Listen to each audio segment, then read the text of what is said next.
Since the beginning of the protest, which started around October 2019, probably most of you have heard about it. We were trying really to change the status quo that has been prevalent in Lebanon, that has been characterized by corruption, and the economy was faltering at a speed that has become really very tragic, and it has come to affect most of the population. As the protest started, and it started really beautifully, we realized that at the community level, what we all thought of, that there were sectarian differences, it was not valid anymore. And it was just excuses and justifications by the political leaders to hold these people around them, just to mobilize them and try to lead them for their own purposes. So that really was a very strong unifying factor.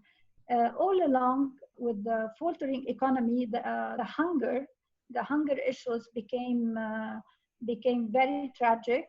And with the corona pandemic, it even got worse. Plenty of people went out of work. In Lebanon, you would see now plenty of NGOs getting launched other than the old NGOs, and they're doing great job. And I think without these NGOs and the marvelous work of the civic society helping each other, I'm sure that Lebanon would not have sustained itself up to this minute. Even now with the crisis, what we are witnessing at the moment is a marvelous manifestation of the Lebanese people really helping each other, and the government is just watching from far and not doing anything, and not even one political official has visited the site of the explosion, or even visited any site that has been damaged completely, or even one family. So all the work that has been done on the ground was done all by volunteers from all parts of Lebanon and by the NGOs. I'm sure you all know that things are getting worse and worse. And what's really also touching is the rallying of all the Arab countries and even some European countries, and maybe rallying really to aid Lebanon, although they are in conflict with the policy of the current government. Can you tell us what are you doing today in Sa3ed Tes3ad? Okay, in Sa3ed Tes3ad, we are fighting food insecurities for the marginalized communities that has risen in percentage up to 50%. Now the urgent goal, but our mission actually is launching sustainable projects to train members of the marginalized communities. And as we train them in these skills like agriculture or sewing or cooking and other things, we could invest in them and then put them on these sustainable projects and have all the proceeds go to them directly. So as they get employed, they will have all these proceeds from these projects all going to them.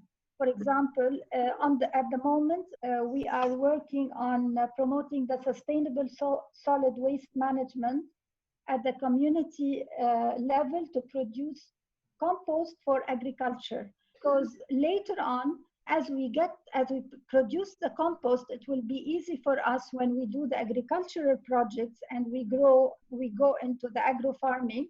We'll have these composts from the projects we already did. Apart from these goals that we are doing, we are now, because of the crisis and the explosion thing, we will be engaged in repairing homes that have been damaged from the explosion itself. I would love to introduce you to our guest speaker today from Iran, actually, but through the US. I'm so happy to have today as a guest, and we are so proud to have you, Katayoun. So you are the football coach and head coach of Iran U19 national women football team.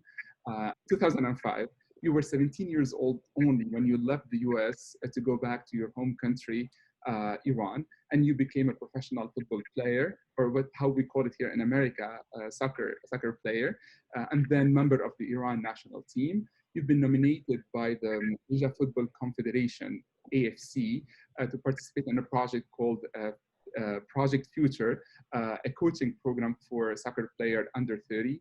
And in 2014, you earned the FIFA A license and you were the first Iranian woman to do so.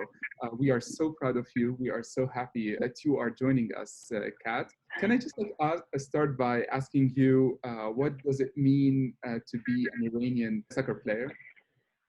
Well, it means that we changed history and the path of women in Iran. And, you know, I think it's such a high honor to be able to be given that chance to, you know, start something very new in an Islamic country like Iran. But we weren't alone. I think Gina, who's on the call with us as well, she too, like me, we had a lot of hurdles to jump over to be able to get more women involved in this game. And in my opinion, it was the best form of diplomacy between, you know, a country like Iran with the rest of the world. Mm-hmm. And I'm so happy that more women are getting involved in such a beautiful game where they can connect globally or universally with other girls that want to play soccer. So it's a great connection via soccer. That's really great. Or let's just call it football. Let's just call it football here. We'll call it football. And I think our guests here from the Middle East know it as a football game. So what does it mean for a girl like at your age at that time, 2005, to be 17 and to decide, I want to be in Iran and I want to be a professional football player? How did you feel? How do you come like to take a decision, say, okay, I'm leaving the US where I'm in comfort and decide like, you know what, I want to create change somewhere? Okay, well, I'm going to go backwards just a little bit, but you know, I come from an American Iranian background, and I never really knew much about Farsi or the Persian language or anything in that matter. I did have a lot of Lebanese friends, and they were the ones who introduced me to Lebanese cuisine and the Middle East, and they were the ones teaching me about actually my Iranian background. And one thing led to another, and it was because of my Middle Eastern friends that kind of led me to move to Iran, a country where, you know, at the time I only knew it as axis of evil, and I should not even consider going there. But it's in my nature that when someone says no, that I pick up my bags and actually go do it. I think this is fair to say that all women from that region are similar, that we're strong, and whenever our heart and our minds have made the decision, there's no way of stopping us. So I decided to move to Iran just to see what it's all about, and I quickly noticed that there was no women's soccer, but there was so much interest in women's soccer.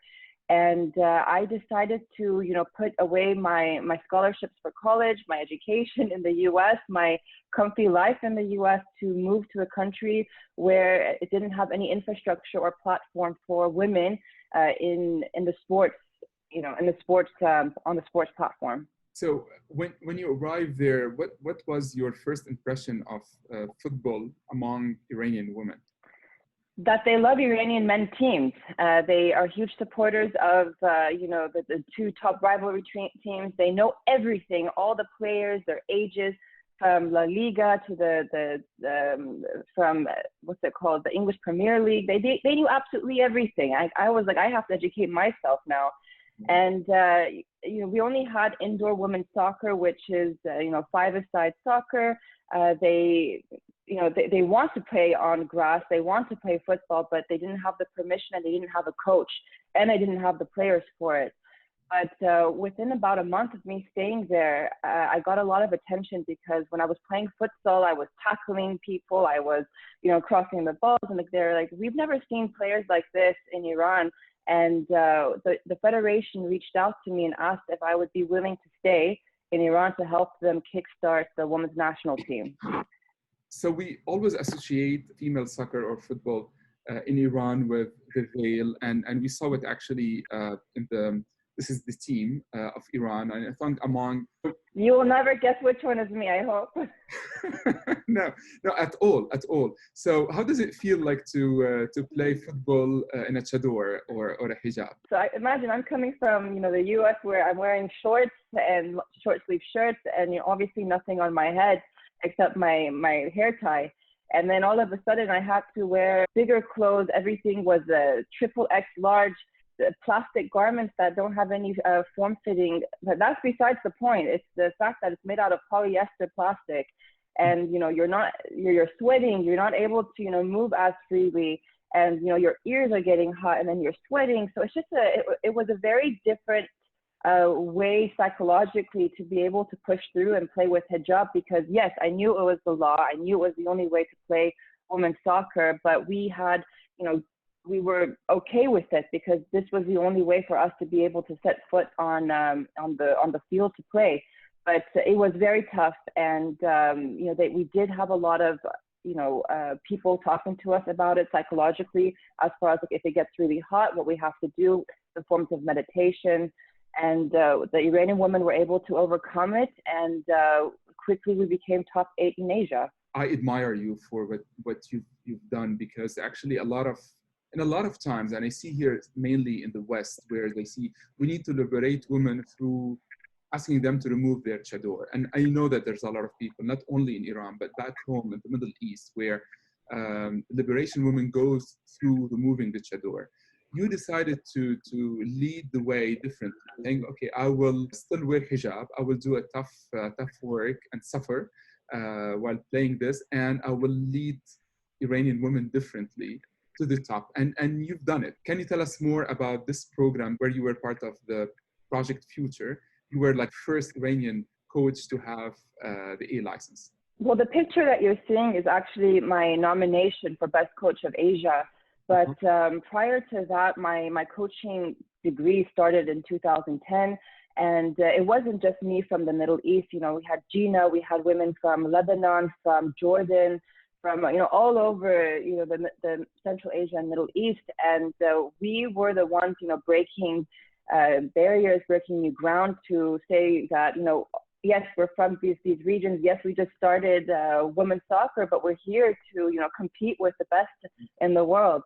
And for me, because like I said, I was raised in the U.S., I thought everyone in the Middle East was wearing hijab. But then I see someone like Gina, she's from Palestine, doesn't wear hijab. But quickly I realized that, I'm fighting for a whole different cause. I'm fighting for, the women that do wear it but don't have the chance to, professionally play or play on the national team, and if they do, to not be disqualified for wearing the hijab to play. So, my coaching degree mainly started because I wanted to fight for women who wear the hijab, for them to also be able to be given that chance to play professionally. But it wasn't because I believe in wearing the hijab. I'm a fervent Muslim. No, my cause is that I started playing professionally at this level because of Iranian women, and I'm fighting for them. So I continue to wear it because it's the cause. It's the cause of, if they don't wear it, they won't be able to play. That's really amazing. And Kat, I always loved soccer and football, but I didn't know that much enough about the Iranian team till a hashtag came into the social media and Twitter called the Blue Girl. And this hashtag came after a tragic accident of a woman who died on a football stade because she went to watch and to be there on a football match, and she was not allowed to be there in that very specific stadium. And this is where I start getting some interest into the Iranian soccer team and female soccer team precisely. And this is where I start following you on Instagram and Facebook and all of this. And all I saw was an amazing woman who's able to just to share herself authentically and to fight for women's Iranian women cause without being political, without being anything else, but just showing her aspirations. Kat, can I ask your friend Gina, who's the coach of the Palestinian team, to join us on the call and say some few words, if you don't mind? Hi, Gina. How are you doing? Hi, Rami. Gina, you are joining us from Ramallah. Yes. Can you share with us today how you met Kat? I met Kat in 2013 in the AFC course, the A license in Malaysia. Then in 2017, 3 years ago, in the tutoring course in China, she was my roommate. She has a beautiful spirit to all the coaches in the pressure that we had in the courses, especially in the A license. She was always writing the lectures on her notebook, and I stole it, and we had funny times with each other. I want to talk about Kat as a coach. She's a great coach. She has a very big ambitions to be more talented in soccer, to give her team a big experience in soccer that she took from the courses. She was always wanted to prove her team, to prove her country, especially in Iran, in Palestine, in the Arab neighbors countries that we face many circumstances, and from the society, from the parents of the players. She wanted to prove that women can play soccer. Women can play soccer even in the clubs, in the national teams. We want to make not just one national team, the first national team. We want to have categories under 14, under 17, academies. I like her spirit in coaching and in soccer in general. Thank you very much, Gina, and we'll come back to you. Kat, you came back from Iran to the US, and now you are training American girls how to play football. Let us call it soccer here. So can you tell us more about your experience here? I spent 15 years building academies and training national team players in Iran, and I wanted to figure out a way to build a bridge between my two countries, America and Iran, because I felt like I already reached a maximum in Iran, and I just needed time for it to develop and grow. In the meantime, come back to the US, where they're World Cup winners, and soccer, the system, everything is it's highly advanced. And I just wanted to see if I could learn more to build a bridge between the two sides, and potentially invite countries from the Arab nations and Iran to come to the US and be a part of bigger programs for training, because I wanted to develop our strengths and talents in the future. Soccer in the US, a totally different world. These girls, they're giving such an advantage because their parents, they are allowed to play whenever they're 4 or 5 years old. They play with boys. There's no problem. They won't be sent to jail for, playing with boys or, even playing soccer. So here it's a whole different world. And it was a culture shock for me, even though I was born in America. I wasn't raised here in my youth, but I had to be able to teach these girls about, soccer from the other side of the world, and, what struggles these girls had to go under to, just to be able to play. But my, my goals and ambitions are now to build a diplomatic bridge between female soccer players. I'm trying to connect both sides together so they can learn from each other. And, Corona and, the current situation politically that's happening in the US, not saying it's getting in my way, but it's making it another hurdle for me to be able to jump over. And Gina and I are really good at that. So, Kat, I want to ask you, when you first come and meet those American football players, you present yourself, of course, as American Iranian, but what is their feedback when they hear that about your experience in Iran? What is the stereotype they have, and what do you do in order to change this stereotype? Initially, the team that I joined, because it was one of the best teams in the U.S., they didn't believe in an Iranian woman who was the national team coach. They thought that it was going to be easy. They've never really had a woman coach them before, and the first month was very difficult. But then, when you start, expanding and talking to them about, what I have done as a human in a country like Iran, or what I've done as a person in the Middle East, and I show them my style of play, then you are able to gain that respect. And the way that my players were, the feedback that I got was that they've never been coached this way with so much diligence and so much attention. And, anyone who's had a coach like Gina or me, or even Hiba from Lebanon, and we pay attention to detail. We get we try to connect very strongly with our players. And that's just, the Middle Eastern hospitality side of us. We love to connect. as humans with each other, and then we want to be a coach. And when we coach, we're very strict. Gina and I were usually the two, like, the funny comedian girls in our classroom. But whenever we coach, we have a whole different type of personality. Like, the players get scared of us style. And, we try to be able to, enforce our message via the style of our coaching, the style of our training. But then after training, we're friends. We're going to have, a great time. But it's the stick and the carrot method. We have to be able to entertain as well as get the best out of our players. Of course. If I may ask Gina, do you see any common points between the Iranian experience and the Palestinian one? Maybe the main common between Iranian football and Palestinian football is the society and the parents of the players. Maybe we are more complicated in Palestine because of the occupation that we faced in the trainings and in the games and the friendly games. We can't host any national teams to Palestine from the occupation, from the borders. We couldn't make any friendly games, just local games with boys, with other girls in the teams. Maybe in Iran is better than Palestine, but we have a main common, like the society, how a girl can play soccer or football in their village, in the city. We have a bad situation. Maybe when we just started in 2005. Now is better than we started. This new generation have better chances.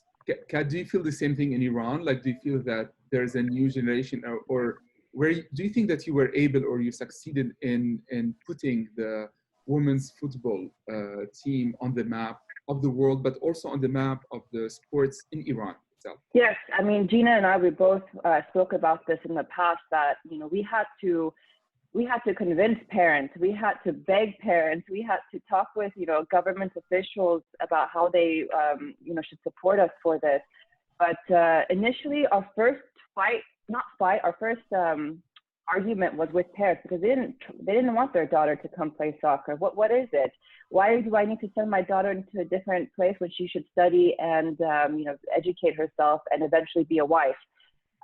Those were the initial ones, but now the way the scene is that women, they come to us now. They want to be able to participate and play, and they are training day in, day out to make it to the national team, because now that is the goal. They want to make a name for themselves because of social media. I mean, how many football players are you seeing on social media that are from the Middle East now? There's so many, and they all want to get, more followers, so they have to do better tricks. And I'm just seeing like a huge amount of women who have this interest, and it's not, they don't want to be soccer players, they want to be freestyle jugglers, or they want to be, a host on television to be able to communicate better in football language. But I'm seeing more interest now than I did obviously in 2005. But that's because, people like Gina and myself and all the other coaches, we fought for a good 10 years. And now we finally, made it to a point where, there's thousands and thousands of women who want to, in our case, thousands, probably Palestine, hundreds and hundreds that want to be involved in soccer, because it's such a beautiful game. Daniel Juder is asking from Kuwait, was there resistance from the families of the team players? And how did you overcome that as a team and a society? All right. So in Iran, you have your big cities like Tehran, Isfahan, Shiraz, and then you have like these very small villages where, they don't have access to, the electricity, water. They have to go get it themselves, the old school style. There was a player that I found, very randomly when I was walking through cities. This is a long story, it's maybe for a different Majlis, but I eventually was able to convince the father to allow his daughter to play. But he told me that I'm in debt to him $40,000 because he was going to sell his 9-year-old daughter for $40,000 to get married. And I had to convince him that, you know, in the long term, she's going to be able to pay you because she's going to get paid by the league, and she's going to get pocket money from the national team, and she can help you and your family over time. So that was one of my biggest, that was one of the biggest shocks for me, because I never knew that you could do that to, you know, give your daughter away for marriage as a 9-year-old. And I was able to stop so many child marriages just because of getting the girls involved in soccer. And, you know, yes, I have a lot of resistance from parents because they don't believe that soccer is a path, or football is a path for them for their future. But when I show them that, you know, they are able to also, you know, get educated in top universities in physical education, whenever they're able to become, they have a position as a coach for their future, then they're a bit more lenient, and they trust me with their daughters and their future. Thank you. Vivian Ayala from London is asking, was there any resistance or harassment from men or boys, and how did you handle this? Fortunately, no. I did not have harassment from boys or men, but the only harassment we had was whenever we had pickup games and they wanted to play against us. And this was whenever, and we actually got caught, and it made national television where women were playing against men, and it was just to prove that we can play as well. I wouldn't call it harassment. It was more of, you know, we wanted to compete against each other, and you know, when they see us play, we actually gain a lot of respect. So we do take those big risks to be able to prove ourselves as female soccer players. You were playing, you said that you played on like mixed teams. Was there any harassment, and were you seen as equals, or were you, you know, seen as girls playing against boys? Yeah, when we started in 2005, there wasn't many girls that play soccer in Palestine. We were just maybe 12 or 13 players. So we started in a small club. We didn't know that there is a national team. We didn't dream about it. We just play football because we like to play football. Then when some girls saw us, we are playing, they like to join us. So we were playing against boys because there wasn't enough girls to play friendly games and to make funny. But the society also, we convinced the people that girls can play football. I think till now, the society is not convinced 100% that women can beat and play and participate in AFC or FIFA. But we are working for the new generation to be stronger than ours. What do you think we miss somehow here to take women's football team seriously? I mean, do you have the feeling that today, I have the feeling that still the society and the media, especially the media, and the businesses are not taking women's soccer teams seriously. And I saw it like in Palestine, I saw it elsewhere in the world where you see it in the advertisements. It's not serious advertisements there. They don't put enough money into the games in order to make it at a higher level. And also, I mean, I think that we have to mention that it's not just in the Middle East that women's sports teams aren't taken as seriously. Like when we see the World Cup, it's all men's teams, you know, and male soccer players are paid a lot more than female soccer players. Okay, I'll go ahead and start. But one of the main reasons I moved back to the US was I thought that women's soccer was fully established here, and I was able to learn from the foundation of how they were able to get to this point. But I quickly discovered that it is far from perfect. They are dealing with the same issues that we're dealing with in the Middle East. The only difference is that they get sponsors like Nike, and we get sponsors that God knows where they are from in China. Imagine the league that I was working in, it was in the best, structure, and then all of a sudden it was canceled. And I just didn't understand why in a country like the US, things like this happen. I left Iran because of those situations. But what the world is missing is that they're just not used to women being so in love with sports, especially in football. It's not a custom. It doesn't make sense to people, in my opinion. But whenever you now tell people that I'm a female soccer player, you're slowly kind of getting the respect with less, question marks. And as, a woman who's involved fully in football, like my life is completely involved in it, I'm starting to have more conversations with men and, you know, elderly, not elderly, but like, you know, our parents, why we're so in love with the sport. And they're slowly realizing that it is honestly, it's giving me a living, it's giving me a purpose, a much bigger purpose than I bargained for, because now I'm, you know, Gina and I are paving the path for, you know, the future generations. But it's honestly the only way that's going to connect the society from all different locations of the world together to help women advance in various areas, not just as players, but as educators, as women empowerment spokespeople, as people who are going to get all these fundraising to help camps and to develop in every way possible. But you know, we're far from what we want to, where we want to be at, and there's just so much more that we have to do and uncover, and we need the support of everyone who's here, as well as you know, your outside networks too.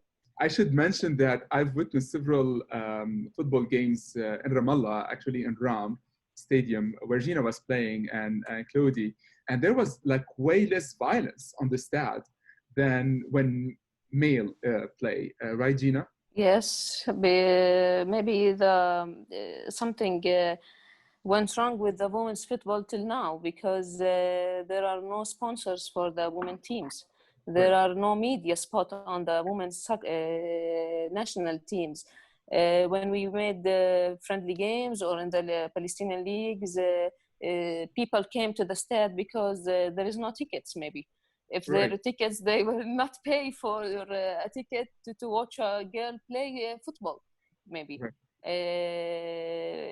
Maybe for the new generation is better, I said, because now we are coaches, we are idols for the new generation. They saw us playing football. I want to be like Jean, I want to be like Kat, I want to be like our coach, because we didn't have a woman coach for us when we started. Now we are women coaches for girls, so they encourage to be football players, to be like us, to prove for the society that our coaches made it, face the challenging from the society, from the parents, from the media, from anybody that looked for us in a bad scene. I don't know what is really missing till now in Palestine, in Jordan, in Lebanon, and maybe in Iran. Not just for football, in all sports, how a girl plays sport in basket, in football, in any sport. So first of all, my name is Tawfiq. Let me introduce myself. I'm from Syria, so I'm very familiar with the Iranian football team, the men's team, and how good they are. And I mean, I remember in many qualifiers in the Asian Cup, they beat us. And so, you know, that stayed with me. Obviously, the level it's been a tough fight. Always a tough game. Very good. But I, first of all, utmost respect to what, you know, what you guys are doing in elevating the women's game and fighting the good fight. You know, I'm sure the obstacles you're facing in terms of politics and society are just massive. And so I just want to put that out there. And then the next thing I was going to ask is, so a twofold question really. So first of all, how do you describe the balance between the training, the skills training that you do when you're coaching versus the kind of motivational, interpersonal kind of management that you do for players? And the other piece is, what would your advice be to someone like me who's been a huge fan of soccer forever? I play regularly, but you know, I'm too old to play obviously professionally now. But I would like to kind of get involved and dabble in coaching. What would, like, you know, the best steps to take be in the US? I'm living in New York currently. As far as the tactics and technical abilities of the players, as well as the psychology, from a personal experience in Iran, it is 90% psychological. So I had to work more on them on a mental basis, because, you know, Iranian women, sometimes we can get super emotional, and it's just I had to deal with them very differently, and I had to be able to make it more fun for them, more entertaining for them. I had to give them the confidence, you know, whether it was having one-on-one conversations or taking them out and about. But once I was able to get them on a high mental note, then my technical and tactical abilities of training styles was able to be more influential for them, and they caught on very quickly. So once I got them to a certain point of you know, being headstrong, everything else flowed in very easily. For someone who wants to you look like you're 25, so I'm gonna base everything off of the fact that you're that age. I appreciate that. If you want to get involved as a player or as a coach? As a coach, I mean, yeah, as a coach at this point. Okay. Yeah. I mean, I can send you a lot of great manuals for C license coaching, but typically, the federation has, or agencies from the federation, they have several coaching courses starting from, the basic level, and you're able to get that license to start, coaching, and you have to start promoting or, creating a certain league for yourself where players will come towards you. Start with 5 players, then make your way all the way to 12 players. I can definitely take this offline with you individually and help you with how you want to structure that, because I've done this many times. That would be awesome. Yes, thank you very much.